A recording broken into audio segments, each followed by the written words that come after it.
Shalom, selamat pagi Bapak Ibu Saudara yang dikasihi dalam Tuhan, puji Tuhan. Pagi hari ini kembali lagi saya menyapa setiap umat Tuhan dimanapun Bapak Ibu Saudara berada.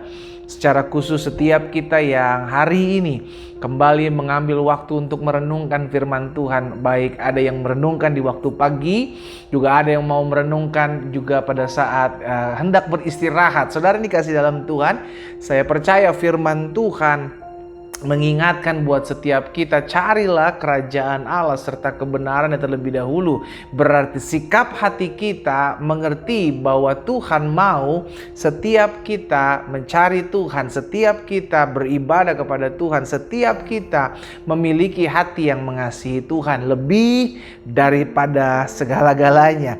Karena itu melalui program Bible and Coffee ini, saudara yang dikasihi dalam Tuhan, saya rindu membagikan sebuah kebenaran firman Tuhan buat setiap kita untuk kita praktekkan dalam kehidupan kita sehari-hari, sehingga pada akhirnya melalui program ini banyak umat Tuhan dikuatkan, banyak umat Tuhan diteguhkan imannya, dan banyak umat Tuhan mengalami terobosan dalam hidup. Dan puji Tuhan, ada banyak kesaksian melalui program ini. Mereka diberkati Tuhan dengan kekuatan, dengan penghiburan dalam menghadapi masalah. Karena itu kita yang sudah dikuatkan oleh firman Tuhan melalui program ini, saya rindu mengajak setiap umat Tuhan juga, ayo bagikan berkat firman Tuhan ini buat kerabat kita, buat keluarga kita, buat kenalan kita dimanapun mereka berada. Karena sederhana, kita duduk di rumah kita bisa bagikan, kita bisa broadcast, kita bisa teruskan melalui sosial media kita maupun melalui WhatsApp kita, saudara dikasih dalam Tuhan, sehingga pada akhirnya setiap kita boleh menjadi perpanjangan tangan Tuhan. Haleluya. Saudara dikasih dalam Tuhan, kita akan kembali merenungkan firman Tuhan hari ini. Saya ajak kita semua untuk berdoa, kita datang kepada Tuhan. Bapa, terima kasih buat anugerah-Mu. Terima kasih buat kasih setia Tuhan, buat anugerah Tuhan dalam kehidupan kami. Kami mengucap syukur karena hidup kami ada dalam tangan Tuhan. Hidup kami ada dalam pemeliharaan Tuhan. Kami tidak takut menghadapi apapun sebab Tuhan yang memelihara kami. Itu sebabnya apapun yang terjadi, firman-Mu yang pasti akan tergenapi. Karena kami tidak hidup karena melihat, kami hidup karena percaya kami kepada Tuhan. Dan biarlah firman yang hari ini kami akan dengar, itu boleh termaterai dalam hati kami. Kami buka hati kami mau sendingkan telinga kami untuk mendengarkan firman-Mu. Di dalam nama Tuhan Yesus Kristus kami berdoa. Haleluya. Amin, amin. Puji Tuhan. Nah, Bapak Ibu Saudara yang dikasih dalam Tuhan, di dalam Ibrani pasalnya yang ke-11 ayat 19, Alkitab bilang begini, karena ia berpikir, siapa ia? Abraham. Jadi penulis Ibrani sedang memberikan contoh iman Abraham, iya kan? Abraham taat tatkala Tuhan meminta Ishak untuk dikorbankan, saudara, di Bukit Moria. Apa yang Alkitab catat? Apa yang penulis Ibrani catat di sana? Bahwa Abraham berani memberikan sesuatu yang padahal itu adalah janji Tuhan. Itu adalah janji Tuhan bahwa melalui Abraham, melalui Ishak ini, saudara dikasih dalam Tuhan, akan lahir keturunan-keturunan yang besar. Itu sebabnya Tuhan menguji Abraham dengan mencoba Abraham untuk apa? Untuk maukah engkau memberikan apa yang engkau kasihi untuk apa? Untuk dikorbankan, saudara dikasih dalam Tuhan. Dan itulah sebabnya Ibrani 11 ayat 19 mencatat hal ini. Ini yang ada dalam pikirannya Abraham. Saudara perhatikan. Karena ia berpikir, karena Abraham berpikir, lihat, bahwa Allah berkuasa. Sama-sama bilang sama saya, Allah berkuasa. Amin. Kalau kita percaya dan kita memiliki pikiran bahwa Allah berkuasa, maka tidak ada kekhawatiran yang menguasai pikiranmu, tidak ada ketakutan, kecemasan, kebimbangan dalam menghadapi hari-hari hidupmu menguasai pikiranmu, karena engkau punya pikiran Allah berkuasa. Sama-sama taruh dalam hati kita, sama-sama bilang sama saya, Allah berkuasa. Amin. Abraham mengerti, itu sebabnya Abraham berpikir, Allah saya berkuasa. Kok berkuasa akan apa? Untuk kasusnya Abraham, Allah berkuasa membangkitkan. Membangkitkan siapa? Ishak. Yang tadinya Ishak diminta oleh Abraham untuk disembelih sebagai korban.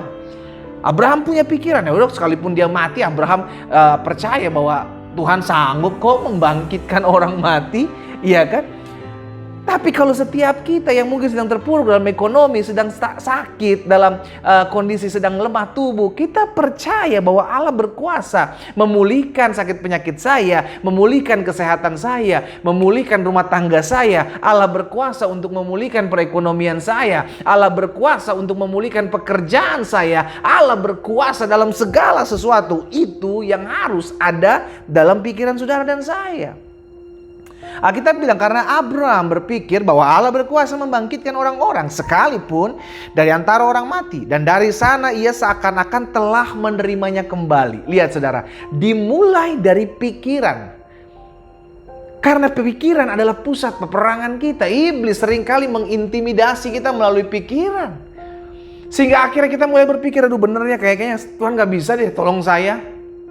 Bener ya kayaknya Tuhan gak bisa sembuhkan sakit penyakit saya. Aduh kayaknya ini terlalu berat masalah saya. Udah saya nyerah aja lah. Udah saya minta aja ke dukun aja deh. Udah kayaknya dimulai dari pikiran.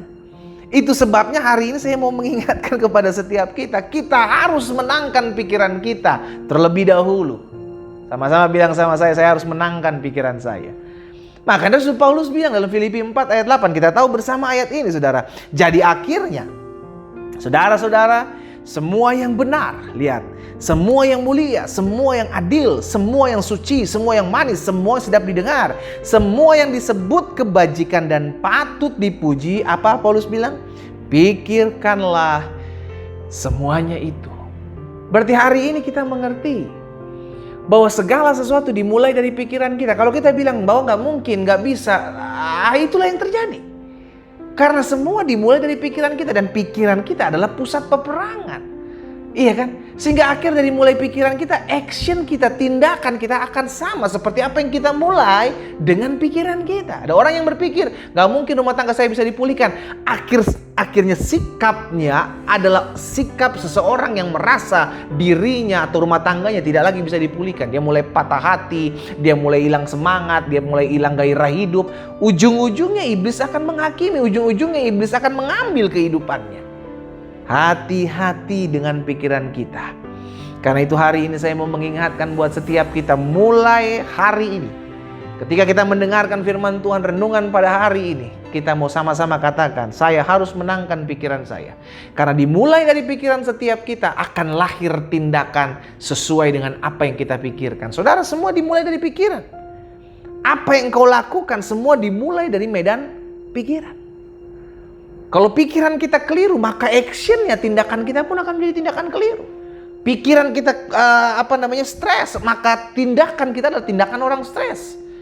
Tapi kalau pikiran kita ditaklukkan, ditundukkan di bawah kuasa dan otoritas Tuhan, wow, maka kita akan melihat bukti dari pemikiran takut akan Tuhan, bukti dari pikiran yang patut dipuji, sedap dipuji, dan patut yang hal-hal yang baik kita pikirkan, maka itu yang terjadi adalah hal-hal yang baik dalam kehidupan. Karena peperangan dimulai dari pikiran. Karena itu hari ini saya mau ingatkan buat setiap kita, ayo sama-sama menangkan pikiran kita. Karena segala sesuatu dimulai dari pikiran kita. Kita berdoa. Kita datang kepada Tuhan. Bapa Surgawi, terima kasih buat kasih karunia Tuhan, buat anugerah Tuhan, buat kebaikan Tuhan hari ini. Bahkan setiap hari kami bersyukur, kami selalu diperbaharui.